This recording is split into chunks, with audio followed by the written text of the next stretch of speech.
Hi, everybody. Thank you for joining our inaugural virtual conference, and thank all of our presenters for all their work and sharing their expertise with us today. So we're going to kick off. Our first question was directed at Dancing Through the Ages, and the question is, I'm going to read what the questioner wrote. Thank you to the presenters for a heartwarming and inspiring session. Clearly, so many health benefits as a result of this dance initiative covers social, physical, and emotional well-being. And the question is this: how do you actually start the program? How did you get the initial interest of participants, assuming this is on a voluntary basis? And do you have any formal evaluations at the end of the session? So Vanessa, that's for you. So my name is Vanessa, and I'm a graduate student at the University of Calgary. So I had the opportunity to co-present with Krista White. So the program was started, it was because there was a community association and they identified that isolation and loneliness were a concern of the older adults and something that the older adults were facing in the community. So what happened is the community association, as well as the local church, then created a partnership, and Anne Flynn, who is a professor at the University of Calgary, then the three of them created this program. So originally the program was created using grant money with 2 students from the University of Calgary teaching the class. From there, Kate Cunningham taught the class for a few years, and now Krista White is the instructor. It was advertised through the church and the community association, and that's how participants came to find the class, and it ranges between 20 to 30 participants a week on a drop-in basis. And then a program evaluation is done as well. So just some kind of general and overall findings about those pieces are that participants said that the social hour to them was just as important as the actual dancing experience to them, and that many express a benefit, whether that is a social benefit or a physical benefit, that they enjoy the music, and that 100% of the respondents over the years have identified that they'd like the program to continue. Unfortunately, right now, the program is on hold because this group didn't have an interest in participating in an online class, but hopefully that's a little bit more info about the program. Great, that's great. I love that you did that. I think that's a wonderful thing, and I'm sure it's a huge benefit. So the next question is for Catherine Cassidy and Martin Lanfear, and this is directed at the talk, Dance for Multiple Sclerosis and National Ballet Company's medical and engagement departments collaborate to propose data collection via digital application. So they're actually, this is a 3-part question, and I'll read all 3 parts, but if you want me to review them as you go, please feel free. It begins by saying, excellent and inspiring collaborative work presented by the Scottish Ballet. I wonder, how did you start designing the app measuring wellness indicators and scores? The second one is this an adaptation of a previous app, or was it newly created, and in collaboration with who? And then the last one is not app related specifically, but it says, particularly like the collaboration and subsequent sharing ethos with the whole Elevate program between the community engagement and the SB company, and they thank you for sharing. So the first one, back to just review, I wonder, how did you start designing the app and the app measuring wellness indicators? Hi there, it's lovely to see everyone here with us today. My name is Catherine Cassidy, and I'm the Director of Engagement at Scottish Ballet. And I'm also delighted to be joined by Martin Lanfear, who's our Head of Performance Medicine at Scottish Ballet. And also we have Dr. Bethany Whiteside, who is our lead researcher and colleague as well. So thank you for having us today. Just to begin, I will begin to answer the question, and then I'll quickly hand over to Martin, who was already working with the app with our professional ballet dancers before we began to develop some of the measures for those people dancing with multiple sclerosis. Essentially, through Bethany's research for our Elevate programme, we already had established 4 measures. The 12-point self-reported measure, the ABC measure, which is activities specific, balance and confidence, the fatigue severity scale, and also there's a 12-point multiple sclerosis walking scale that we were also using. So moving forward, we're wanting to use those measures alongside the app.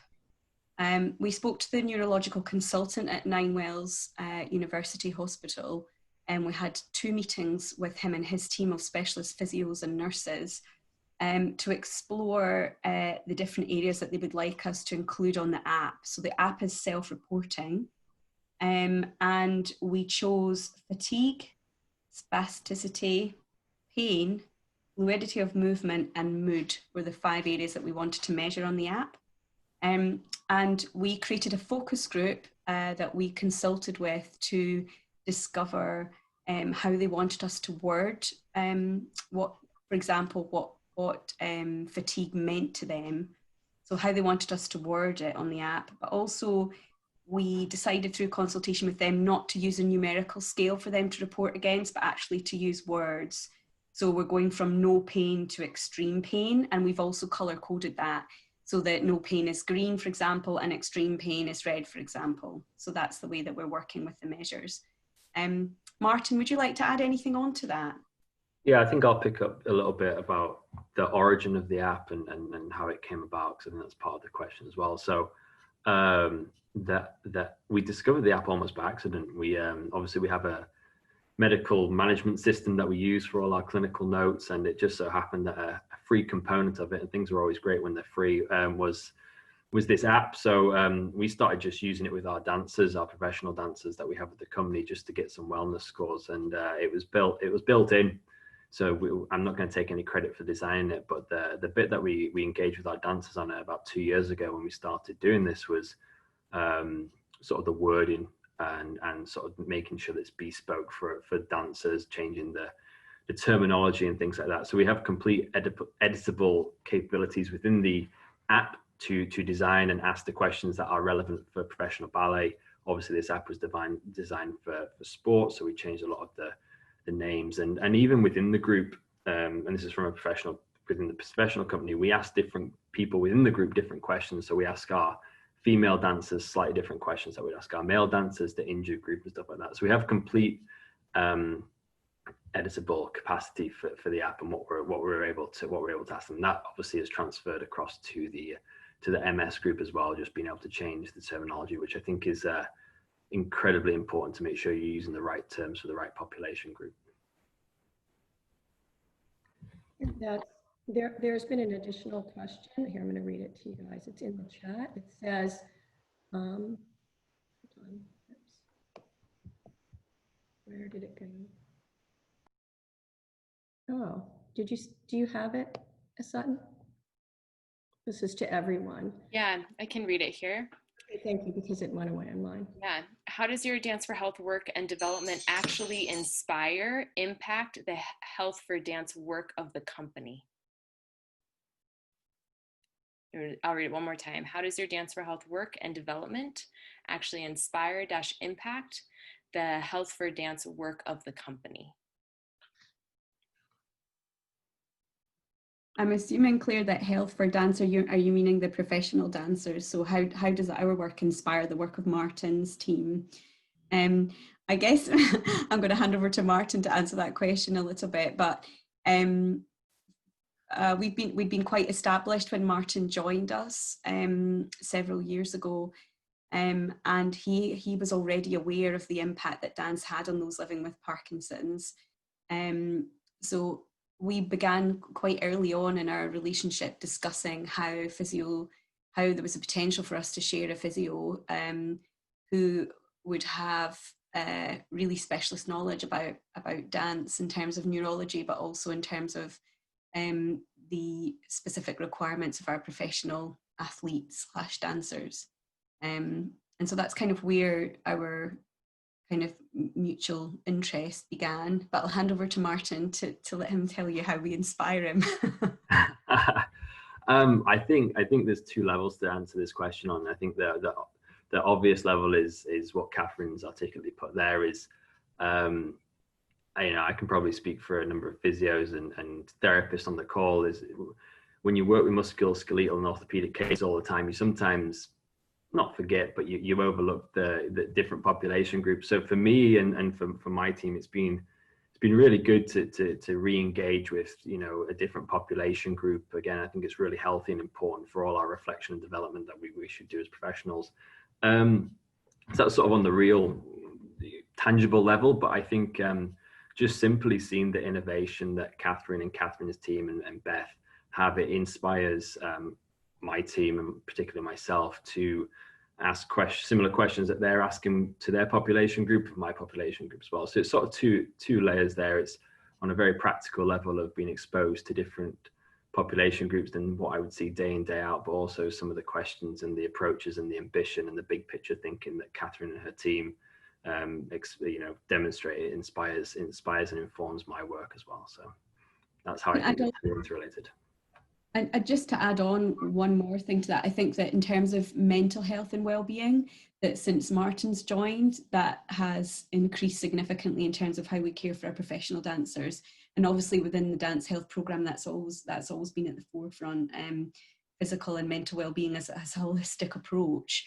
But we're seeing that now happening with the professional artists in quite a significant way, with bringing in specialists in terms of resilience. Martin brought in a coach to work on resilience for our dancers in terms of mental resilience, which is quite exciting. So. Thank you. Those were great answers. It's so inspiring to see all of this. And so we're going to move on. And now I would like to introduce Dr. Rachel Ward, and her presentation was the effects of a 10-week ballet intervention for over 50s on fundamental movement skills and joint range of motion. And so the question for you, Dr. Ward, is during the testing, how were the participants cued for the actions? Did they visually see someone do the action? Was it verbally delivered? Were there any limitations to this delivery to consider for future studies? Thanks, Gayanne. Hi, everybody. So yeah, as Gayanne said, my name is Rachel Ward from Sydney, Australia. Yes, and we delivered an intervention, ballet-based intervention for I guess young older adults, you would say, so 50 and above. So to answer that specific question, the testing, the pre and post testing that we did, and that was reported in this particular presentation, was recording joint range of motion using 3-dimensional motion capture. So in the lab, in the 3D motion lab, we did have the same investigator who was there collecting the data and instructing and working with the participants. And she gave a physical demonstration prior to the participant attempting the movements themselves. And she also gave a verbal instruction and a physical demonstration. And it wasn't necessarily technique based, so that the verbal, in terms of specific ballet technique cues, because in the beginning of the study, all of the participants were absolute beginners to ballet technique. So therefore, at that point, to give specific ballet cues wasn't necessarily, I guess, appropriate or relevant. And what we were wanting to see more so than any change in specific ballet technique was just general joint range of motion changes. So for that reason, we didn't give specific ballet cues, but only things like, for example, they did a squat or a plie, we asked them to make sure they kept their feet flat on the floor so that it was an actual demi-plie and we could get a peaked dorsiflexion measurement. So in that respect, we gave specific cues beforehand, so a pre sort of cue, but not a concurrent cue while they did the movements. And the demonstration was also prior to their movement, and we gave them a practice attempt before the actual movement being recorded. The other thing I'll say, in terms of what I presented in this presentation, it was just ankle and hip movements that I reported. And that was with the rationale that in terms of functional gait, balance strategies in older adult populations, those are the two joints that primarily play a key role in those everyday sort of functions. So that's why I focused the presentation in this conference on the hip and the ankle. In terms of limitations for future research, I mean, I think we put a lot of effort into being consistent in how we delivered the instruction and demonstration prior, pre and post, and the same investigator doing that. So I think we worked hard to ensure that consistency. Yeah, and I don't know that we necessarily have strong limitations or quite, you know, at the moment. I think going forward, we'll focus more so on functional outcomes, perhaps more than in this population, more than specific technique outcomes. I think I'll leave it there to enable the session to move on. So thank you. Thank you. Okay, and the next question is directed, and if I say this wrong, please correct me. Niyathi Dohai, Dr. Niyathi Dohai from George Mason University. Is that correct? Did I say your name correctly? Niyathi Dohai. Okay. So here are your questions. You have two. This is directed at the community arts programming, support social engagement, and personal growth in older adults. The question is, do you think that other non-partner type dances could be used, which may not then limit the growth based on the other participant, but would still yield similar results from that activity? Or in your discussion, you mentioned other partners. Could people move around and partner with others to expand social contact and ensure the stronger dancers were distributed fairly within the group? So if you want to answer that, then the other question came in later, and I'll ask you that one after. Sure, thank you so much. So my name is Niyathi Dohai. I'm on research faculty at George Mason University, and I'm also the director of the Veterans in the Arts Initiative at George Mason University, which serves veteran service members, their families, and military caregivers to engage with community arts.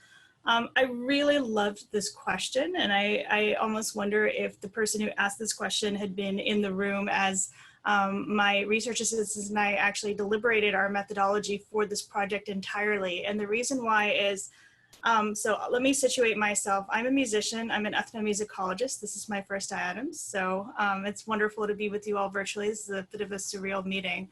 My research assistants, however, one is a modern dancer and the other one is a ballroom dancer. And so as soon as they began to consider the responses from the focus groups and from the surveys that we were analyzing, they really began to wonder about the methodology that had been used for the program. And it quickly became a very complex conversation on would it have been better to teach the skills first and then encourage socialization through dancing, or was it better to encourage socialization through dancing and then to learn the skills in that process? This question, I think, is a great one, and it's something that I think could be studied in a future study.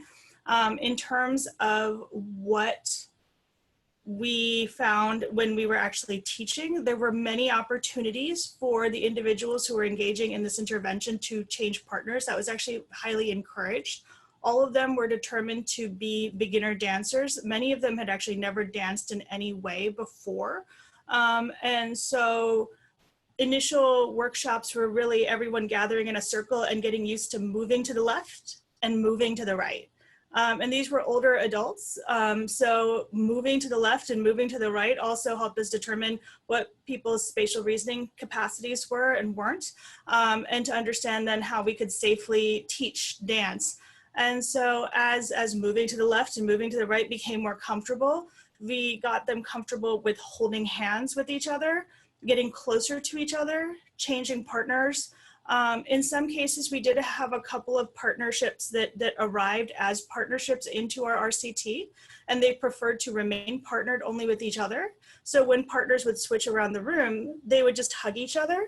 And that was an indicator to the rest of the group that they did not want to switch partners. And it was a very respectful way of them being able to just say they did not want to switch partners. In terms of partnering, and I know this has been a question that I've been asked, gender identification did not play a role in partnering.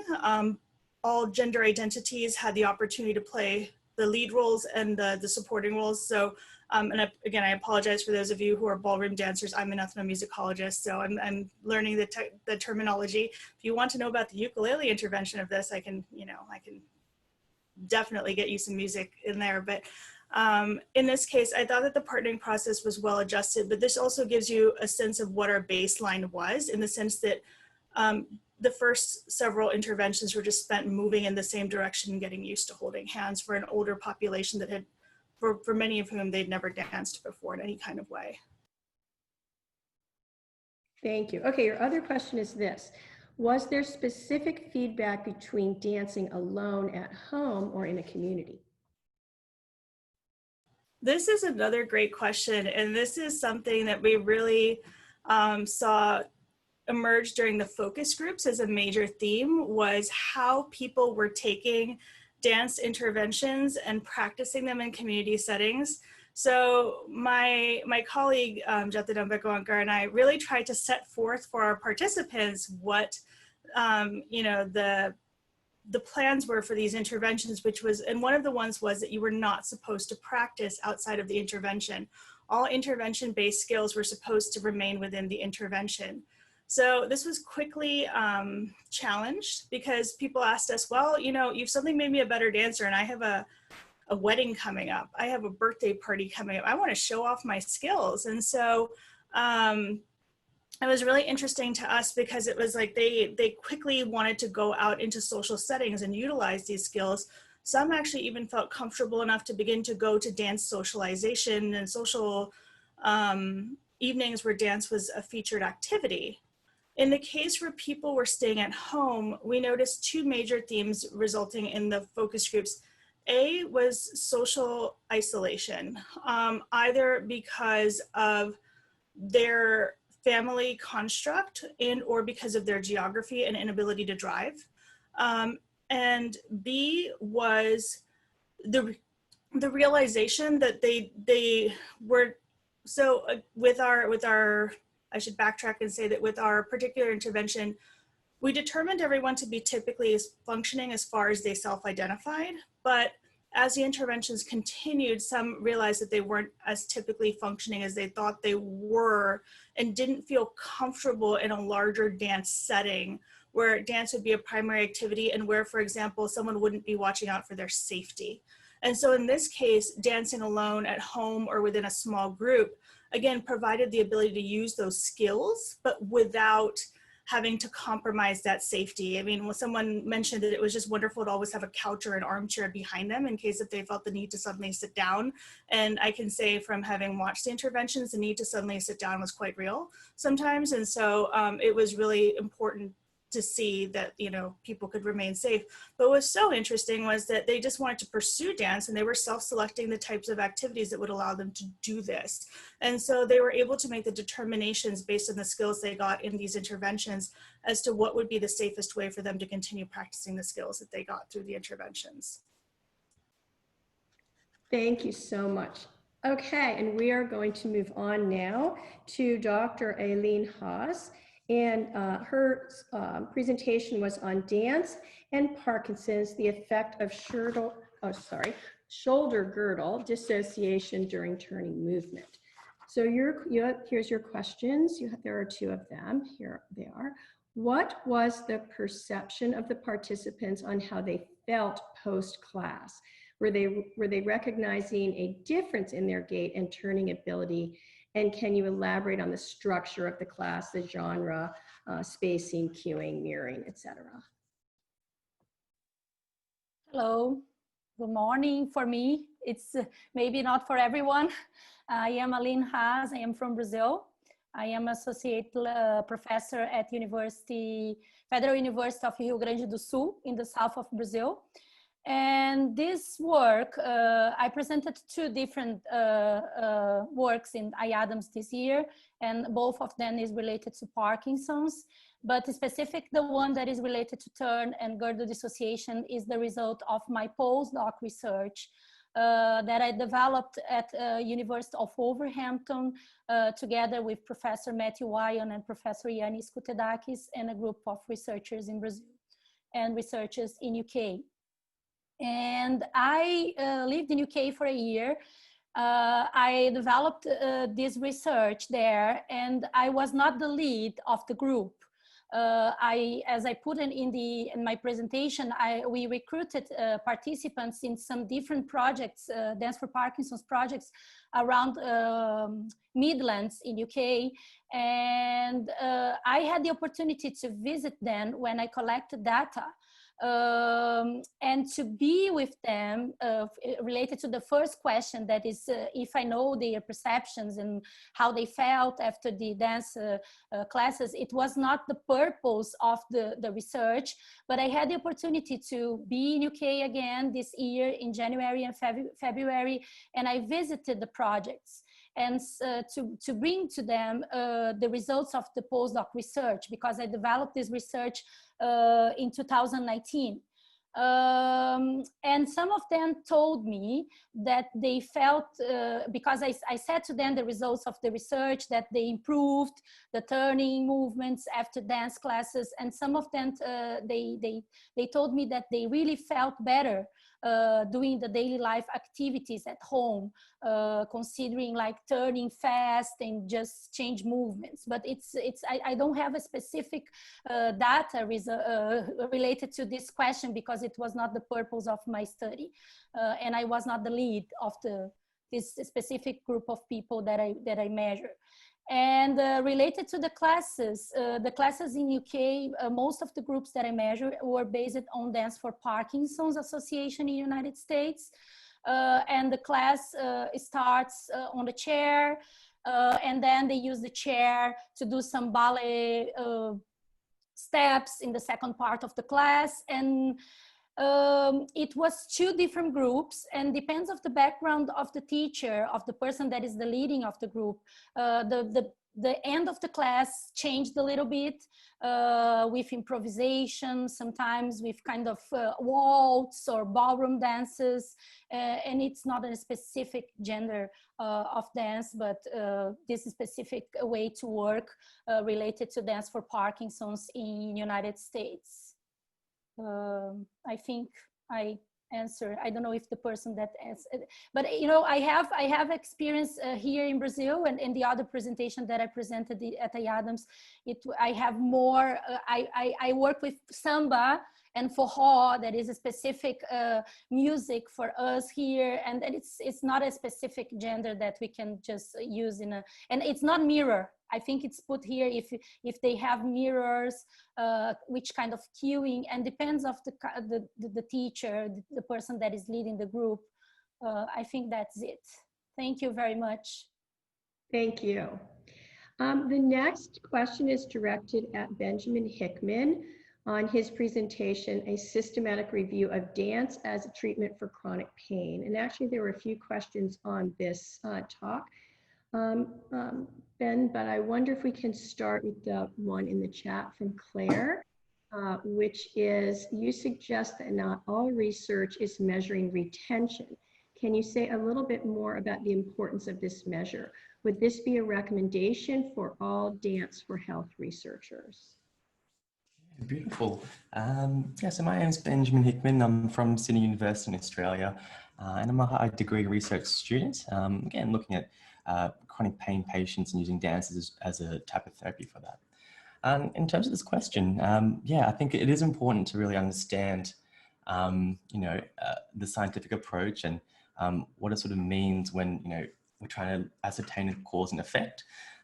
So if, we don't have any idea of how people are adhering or really attending sessions. So if people have attended 50%, 70%, 90% of sessions, and we have the presumption that the dose of those interventions is what's needed to get an effect, then it really makes it hard to, trust the results of that study, much like the risk of bias. And when you assess, bias in a study, I think kind of not reporting the attendance and dropouts inside of a study does, add a sort of a risk of bias within there, as you don't really know if the people have, met those baseline parameters of what the researchers wanted to do. And yeah, I think it should be included for, Dance for Health research. Again, just in terms of practicality as well. even just understanding, you know, if this is something that can be practical in the real world, and if people will stick to this intervention for the time period that it's been organized for. Okay, thank you.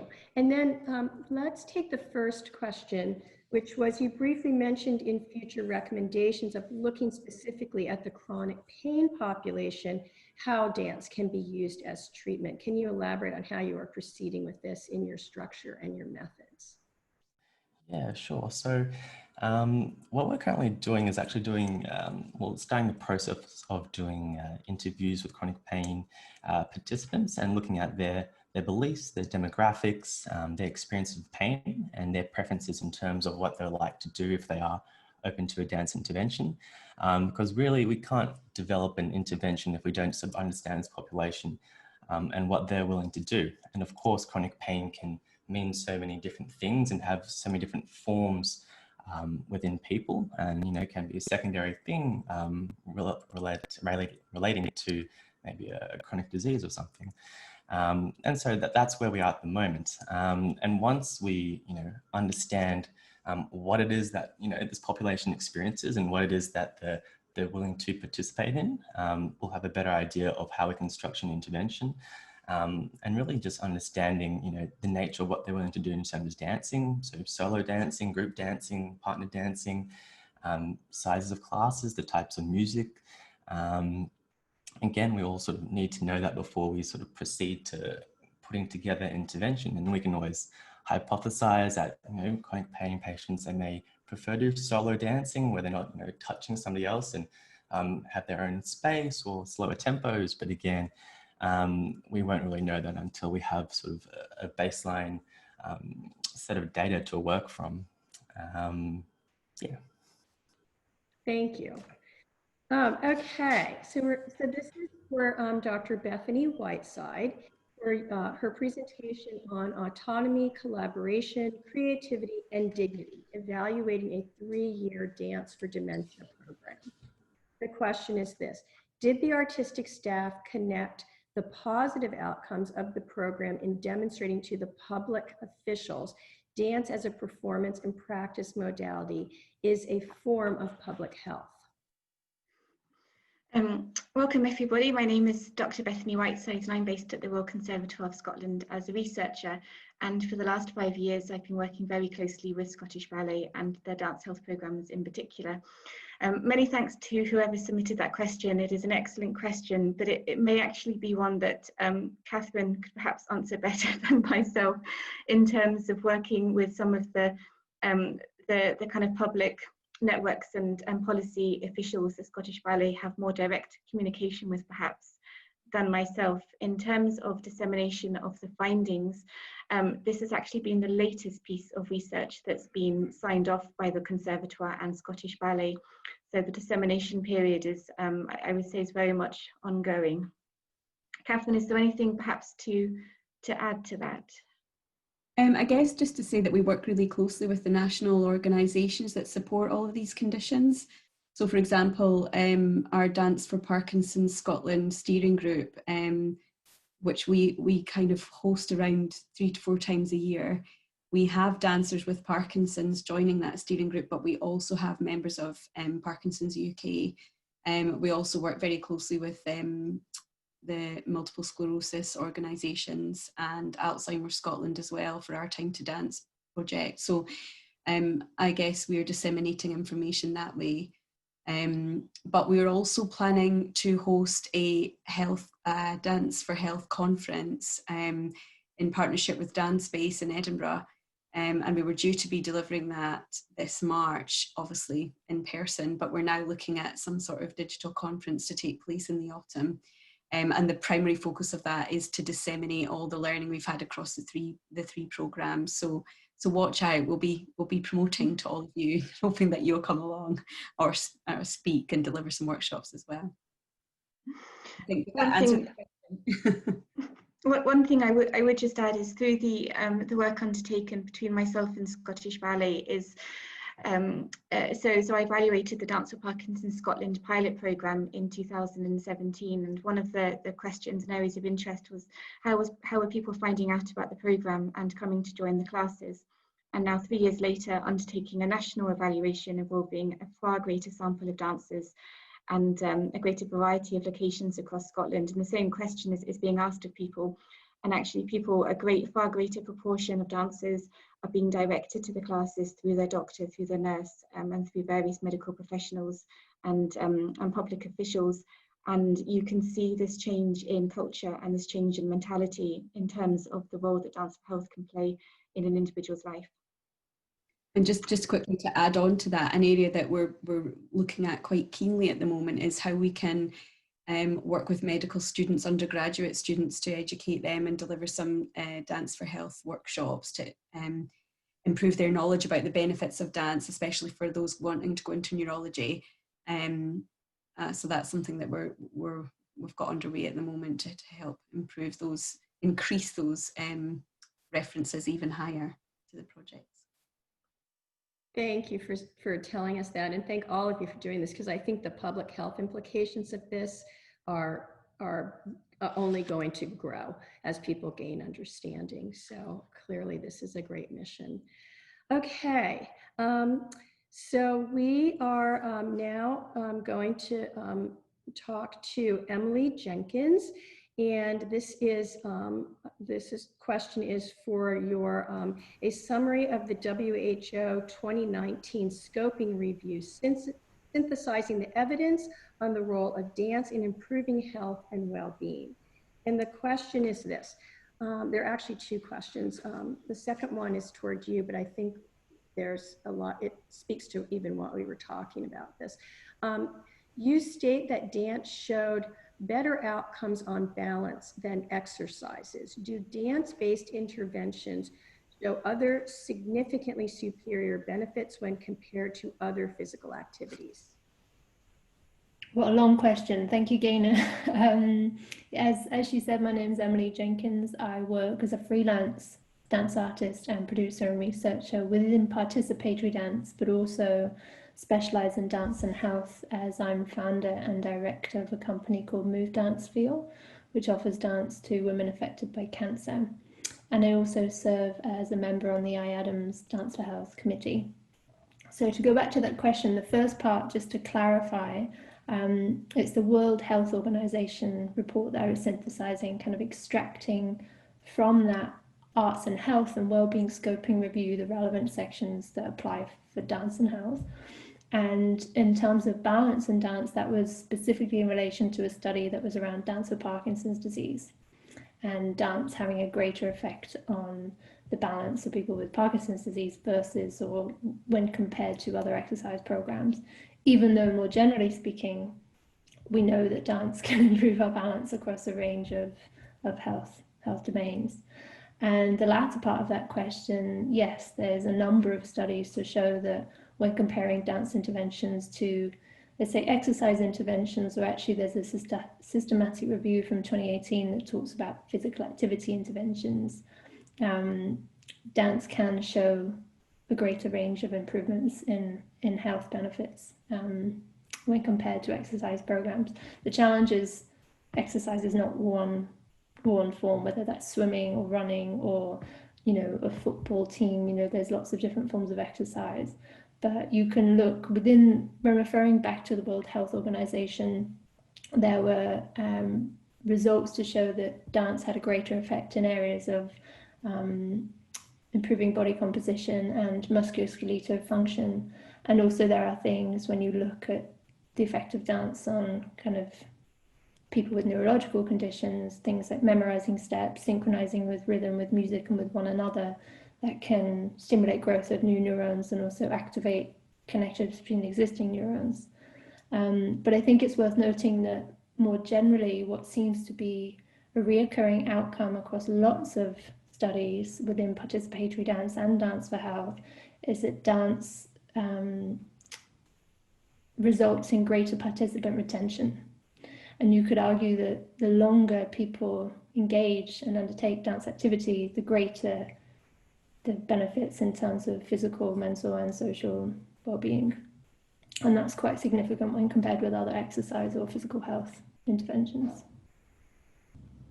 Thank you. The last question for you is how do you sense dance for health can influence health for dancers? Yeah, I think, to be honest, this has slightly been covered between Catherine and Martin already. And for me, it's a little sticky question because it talks about the separation between the two. And I prefer to think about them as one and the same, you know, depending on who you are when you come to dance and what reasons you come to dance for, health and well-being through dance can apply to all.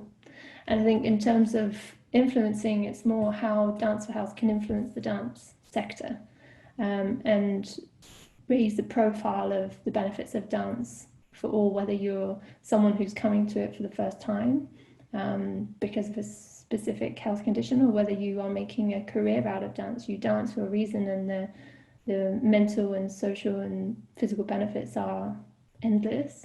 And I think it's also to say that they are multifaceted. When you look at dance compared to other art forms or even other forms of physical activity, you're looking at the artistic expression, the creativity within the dance. You're looking at the social connectedness that you might relate to one another. You know, cooperating through a shared dance activity can build trust and understanding and an embracing of cultural or socioeconomic difference.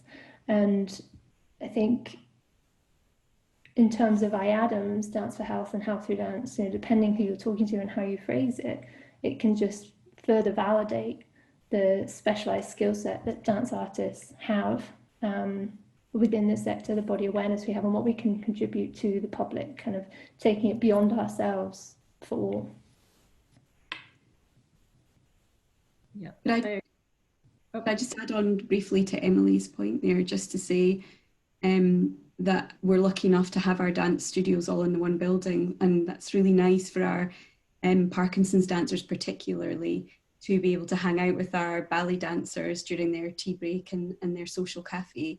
And there's definitely been an opportunity for our dancers to inspire the Parkinson's dancers, but also the other way around, which has been really a part of the project that we didn't expect to see.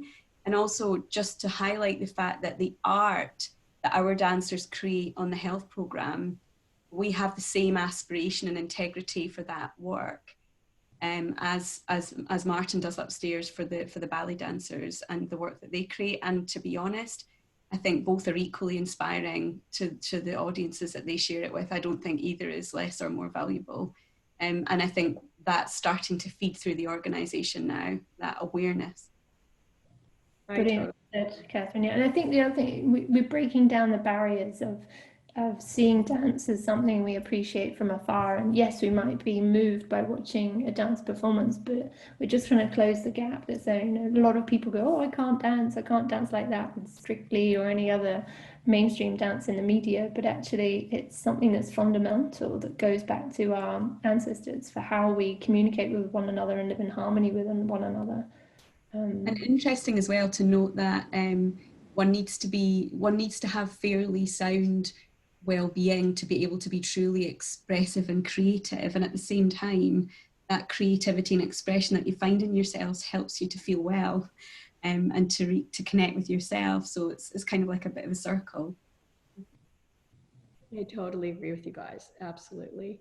Can I add one more thing? Sorry, I just noticed in the chat there was a question from Claire about how we try and kind of raise or strengthen the dance and health work that's already happening from a national perspective into international.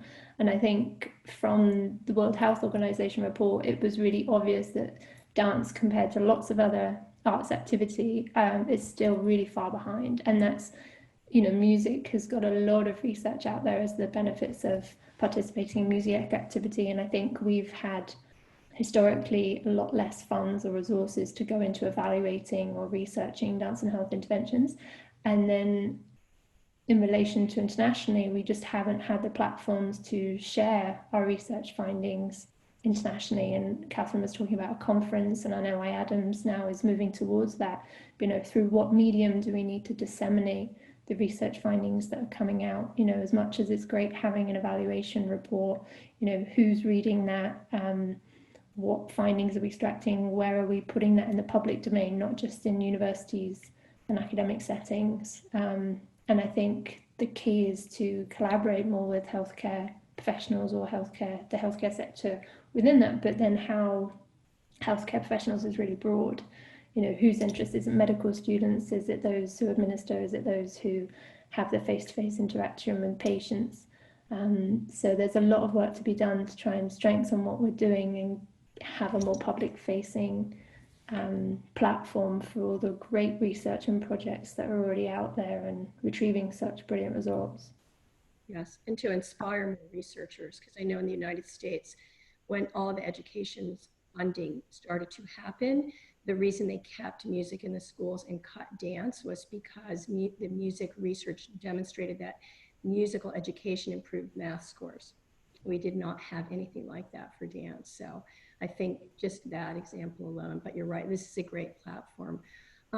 Keep these thoughts in mind if we have time at the end, because we have another great speaker who has questions. So thank you so much. We're going to move on to Dr. Okana and his talk on deconstructing mental health and addiction in dancers. And so, Dr. Okana, you have two questions. One is, can you elaborate more on compulsive exercise? Do we consider dance in this category? And the second one is, from the studies you reviewed, what were the nationality of the dancers? Is there a trend from which country the dancer is from or training in that leads to certain mental conditions? I think they're looking at cultural differences potentially. Well, first of all, thank you for inviting me, and thank you for the great question. It took me most of yesterday afternoon to answer it. The short answer is what we're talking about is not an extra workout or not the normal high intensity exercise that you would see as part of a professional dance company. What we're talking about here is someone who won't rest, who has an obsession with exercise, who has unreasonable fears. And then at the bottom, I said, you'll know it when you see it. So if you can imagine the worst example of compulsive exercise, you all have a vision in your head of what that looks like. So then imagine that and realize that there's a spectrum, and some of it won't be visible to you. But you might know about the obsession, you might hear about the fears, you might see other things about that. And I guess the important part is just to recognize that it's a real thing, and that there's a spectrum, and that, you know, you would want to be aware of these things. The second question was about nationality. The studies that I read, a lot of them were looking at Eastern Bloc countries, but I don't think you can say that that's relevant. I think it can happen in the United States or in Canada, that somebody from an Eastern Bloc company or not. It's basically about the culture, the dance culture. And one of the things we found is, or two things, is not being able to rest when you need rest, and a culture of performing even when you're injured. Well, I mean, if you look at any professional sport, they all play when they're injured. I think, you know, it's up to the individual dance company to know the individual dancers, to be able to see, look, this person is crossing a certain line, and maybe we need to just share our concern. So that can happen anywhere. Great. How did I do for time? You did great. And thank all the panelists. That was fabulous. Would any of you like to continue this? We do have some time. So, and who would like to contribute more of your wonderful knowledge and expertise for our audience, or are there more questions coming in? Well, I have the floor. I was just going to say that in order for anything to be an addiction, there has to be a loss of control and negative consequences. So if you were to tell somebody, look, I'm really worried about you over-exercising, and they say, oh, you're right, got it, then that was never an addiction. Or if they like to really train really hard and you're thinking, well, are you training a little harder than everybody else, but there's no negative consequences, then that's not an addiction. And just the concept of addiction requires loss of control and negative consequences. And when we talk about compulsive exercise, it's a serious thing. Yes, thank you. Claire. I had a quick question for Tiffany, Scott, and Lisa, but Catherine, maybe you might be able to answer it. I was just fascinated with the fact that you started multiple sclerosis, well, a bit more than started, but started work with multiple sclerosis. And if you could give us any top line significant differences in the dance content for a multiple sclerosis group versus the Parkinson, which you've been working with much longer. The dance content is much more technical for the multiple sclerosis group. The class is structured slightly differently to allow us to monitor body temperature and fatigue. So it does peak and trough in the way that the Parkinson's doesn't really. But we push much harder in terms of actual technique. So they do quite a bit of ballet at the bar. And we start off with a settle and some self-improvisation, sort of guided improvisation and movement to warm up the body.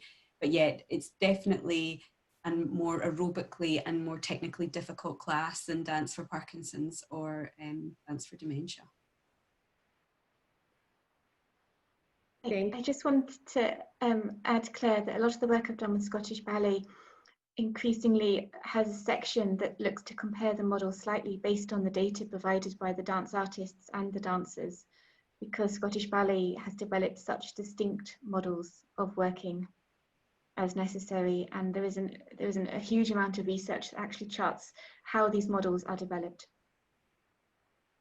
Thank you very much. I asked the question because I've seen other examples of dance for Parkinson and dance for multiple sclerosis without significant differences in the class structure or dance content, and I was sure that you were looking much more closely at the needs and requirements there. Thank you. Yeah, we workshopped with the two of the MS societies, MS Revive and MS Society Scotland. We created a focus group and visited them and got some feedback, as well as working with the specialist nurses and physios. So we did a collab, which helped us develop it. But as you're aware, most of the participants who are living with multiple sclerosis are younger than those with. So we felt we wanted to push this class and for it to feel like a really dynamic. And also, we try not to use piano, we're using percussion, and we also wondered about using a DJ and different music and times to kind of reflect the youthfulness of the class and just to give us a more interesting model. Thank you so much. I think we're going to have to move on because we do have another question, but it's all wonderful. Jatin, I believe you're up. Thank you, Gayanne. Really fascinating and great to hear about all the work that has been done and we are doing. I think the question I have is more of a broader question for, I guess, the group to kind of talk about and consider. And Claire, as the Dance for Health, pioneer, I'd like to hear your opinions also. So we are really talking about this concept of dance for health in two separate populations. One's the preclinical, or a population which does not have any impairment, whether it's Parkinson's or MS or dementia or all of the other. And there is this other component of, I'm going to call them in air quotes, the healthy population, and using dance as a preventative intervention, right? And so I think I'd like to hear about what from you, maybe starting, Claire, where do you see us as IADMS push to make both of those components advance, because there are challenges to get to both populations. And as an organization, where should we be pushing? Everywhere? Is there a specific area we should kind of push because to establish the big picture public health perspective, right? Because that's kind of the big picture. If you need to get bigger groups to kind of buy into what we are saying, where and how do we kind of push? And again, that's a bigger question. Maybe Claire, you can start, and if other people have other comments, thoughts, I'd be glad to hear how we all can work together. So. Thank you. I'll try to answer. That's a big question. So the committee is fairly new in IADMS, as you know, and we started with very big visions and realized that actually we needed to start even within our own members. If our own members were somehow representative of greater healthcare internationally or globally, that there was the necessity, first of all, just for a little bit of I don't like the word education, but a sharing of understanding of what do we actually mean by Dance for Health. So that was our first challenge, was to make sure that members of IADMS could actually identify what would be a Dance for Health intervention or program, which is not so obvious. And the fact our second step is to dialoguing next with the dance movement therapy associations and practitioners, just so that, again, in a united way, so not in a polarized way, but that in a united way, we can all be very articulate about what is a dance movement therapy specialism that perhaps targets a pathology, and what is, as you mentioned, a Dance for Health program or intervention that's perhaps addressing the population at large and supporting its health rather than targeting a pathology. I know there's a gray area in the middle, as you mentioned, where we start using dance and specific aspects of it to support Parkinson's symptoms or secondary symptoms and multiple sclerosis. So that's the gray middle area that's targeting, but a massive potential for Dance for Health is just using the knowledge that we have from dancers and retraining dancers into those that can deal with different populations and special needs. And that's a massive section of the population that can benefit from our collective knowledge and also getting that message across. So although you might be thinking that we're doing very specialized things like research, we're mostly focusing on advocacy and just making sure that people actually understand what that is and that we can speak about it very articulately in a very simplistic way. That sounds terrible as well, that trying to really be reductionist and speak simply. So that's, as far as the IADMS is concerned, of course we've got great platforms for research and we will be supporting that, but trying to get out internationally a collective understanding so that we're all somehow speaking with the same voice. And that way we will get across to politicians or policymakers and healthcare policymakers. I'll pass over to somebody else. There's also Emily here in the Dance for Health Committee, and of course lots of other very knowledgeable specialists sitting in front of me. Sadly, we're running out of time. Oh. It's a wonderful, wonderful thing. And I'm, excuse me, personally, I could talk about this all day, but if just one more very, very quick answer, and then we're going to have to say au revoir. So, Emily, did you want to take that? No, I think Claire has said it all. I think we are working, as she said, in advocacy, and within that, we had a networking event in August, and it came to light that we want to try and have a greater presence within conferences, and someone suggested kind of doctors' conferences, and I think there's a growing movement and appreciation for integrated medicine. I think modern medicine looks at the whole person, and dance is a holistic form of physical activity, depending who you're talking to and where you want to pitch it. And I think there's a real appetite for integrative medicine, and dance kind of sitting within that to show that, as I say, the art form itself is multidimensional and the benefits are very multifaceted. So it kind of sits within the whole, which I think is where a lot of health professionals and health organizations are leaning towards, reading that this kind of compartmentalization isn't working. You can't separate physical and mental health and all the other aspects within that. Thank you. Dr. O'Connor, you had one more question, and then after he's done with that, we can continue this conversation on the event feed in the mobile app. And so, Dr. O'Connor, you had something to say? Hi, everybody. I just wanted to encourage you and invite you to be part of our international mental health screening study. I could talk about it a lot, but I'll just tell you the website is epiphany360.io. And what we've done is we're separating giving us your name and taking the survey. So when you take the survey, it's completely anonymous. We have you're just your own password to us. So it's really important that you all know it's completely confidential, but if you could participate, or even better, the people you know, then we'll get a global sense of what the sort of patterns of mental health are, because in the research, there's not very much data, and there's certainly very, very little international data. So I encourage you to participate. Thanks. Okay, everyone, we have reached our time limit, a little past, and I just want to thank you all for coming. Thank the presenters for sharing your expertise and knowledge with us. Thank everyone who attended today and watched your wonderful presentations. This is our first ever IADMS virtual conference, and this is the inaugural kickoff. So fabulous, wonderful, fantastic. It was excellent. Let's see. So what I'm going to do a little housekeeping. This is Sutton's purview, but I will try to do this well. Let's see. The iConference continues next week with the Dance for Medicine sessions and 2 Q&A panel discussions. So one is on Friday, October 2nd at 12:30 GMT, and the second one is on Friday, October 2nd. Oh, that's GMT. I'm sorry, 12:30 a.m. and the second one is at 1:00 p.m. You will find those also on the app. Thank you again, and continue these conversations. We have a lot of work to do, and we are getting there. So thank you, and bye-bye, everyone.